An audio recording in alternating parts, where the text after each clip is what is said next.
नमस्कार दोस्तों, आज हम बात करेंगे मॉक ड्रिल क्या होती है, कैसे मुश्किल समय की रिहर्सल नागरिकों के लिए होती है मददगार, बता रहे हैं रक्षा विशेषज्ञ। टॉपिक पर देश भर में युद्ध जैसी परिस्थितियों से निपटने की तैयारी के तहत गृह मंत्रालय ने 7 मई को कई राज्यों में मॉक ड्रिल करवाने के निर्देश दिए हैं।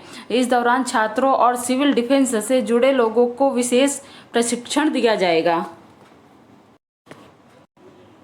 विशेषज्ञों का कहना है कि मॉक ड्रिल सिर्फ एक अभ्यास नहीं बल्कि आपात स्थिति में नागरिकों की सुरक्षा सुनिश्चित करने का अहम जरिया है। बता दें कि मॉक ड्रिल युद्ध या आपदा जैसी किसी बड़ी आपात स्थिति से पहले की जाने वाली तैयारी होती है। ऑल आउट वॉर की स्थिति में जरूरी है मॉक ड्रिल। रक्षा विशेषज्ञ और रिटायर्ड मेजर जनरल के सिन्हा ने कहा है कि मॉक ड्रिल आमतौर पर ऑल आउट वॉर या लंबे समय तक चलने वाले युद्ध की संभावना को ध्यान में रखते हुए की जाती है। उन्होंने कहा, ऐसा अभ्यास 1971 के युद्ध के दौरान हुआ था। कारगिल के दौरान ऐसा कोई मॉक ड्रिल कहीं पर नहीं हुआ क्योंकि हम उसको एक लिमिटेड सेक्टर में ही सीमित रखना चाहते हैं। इस तरह का मॉक ड्रिल 1999 के युद्ध में भी नहीं हुआ। विदेशों में होती है युद्ध की तैयारी। मेजर जनरल सिन्हा ने बताया कि यूरोपीय देशों में, विशेषकर स्वीडन और फिनलैंड जैसे देशों में जहां युद्ध का खतरा नहीं है, वहां भी नागरिक सुरक्षा के लिए न्यूक्लियर हमले से बचाव की तैयारी की जाती है। लोग अंडरग्राउंड बंकर बना रहे हैं। उन्होंने यह भी बताया कि भारत के कुछ इलाकों जैसे राजस्थान के वाटर कैनाल्स भी युद्ध के समय में सैनिकों के लिए रणनीतिक रूप से मददगार साबित होते हैं।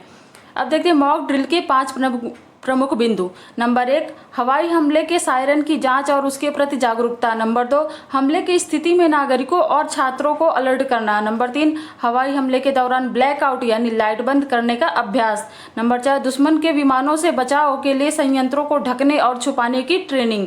नंबर 5, हमले के संभावित स्थानों को खाली कराने का रिहर्सल। 22 अप्रैल को पहलगाम आतंकी हमले के बाद भारत और पाकिस्तान के बीच तनाव के बीच सरकार का यह निर्देश काफी अहम है। किन किन राज्यों के लिए मॉक ड्रिल का आदेश देखते हैं। भारत ने 7 मई को जम्मू कश्मीर, पंजाब, राजस्थान और हरियाणा समेत सभी राज्यों में युद्ध सुरक्षा मॉक ड्रिल का आदेश दिया है। इस दौरान हवाई हमले की चेतावनी और नागरिक सुरक्षा शामिल है। आदेश है कि all 224 categorized civil defence town और डिस्ट्रिक्ट में इसे किया जाएगा। एयर स्ट्राइक की चेतावनी देने वाले सायरन चालू करने के लिए भी कहा गया है। चुने गए क्षेत्रों में क्रैश ब्लैकआउट उपाय अपनाए जाने के लिए कहा गया है। इस दौरान हवाई या जमीनी हमले की स्थिति में सभी छात्रों और नागरिकों को ट्रेन करने की बात कही गई है। रक्षा सचिव राजेश कुमार सिंह से मुलाकात। प्रधानमंत्री नरेंद्र मोदी ने रक्षा सचिव राजेश कुमार सिंह से मुलाकात की। इस बात की अटकलों के बीच कि नई दिल्ली हमले का क्या जवाब देगी। बैठक आधे घंटे से अधिक समय तक चली। यह बैठक प्रधानमंत्री द्वारा air chief marshal Amarpreet Singh से मुलाकात के एक दिन बाद हुई। प्रधानमंत्री अब तक थल सेना, नौसेना और वायुसेना के प्रमुखों से मिल चुके हैं। इस रिहर्सल का उद्देश्य मौजूदा युद्ध खतरों के दौरान ब्लैकआउट प्रक्रियाओं को लागू करने में तैयारी और प्रभावशीलता सुनिश्चित करना है। अब देखते हैं इस टॉपिक से संबंधित प्रश्नोत्तर। प्रश्न, मॉक ड्रिल क्या है? मॉक ड्रिल कराने का उद्देश्य तथा इसके प्रमुख बिंदुओं को स्पष्ट कीजिए 150 शब्दों में।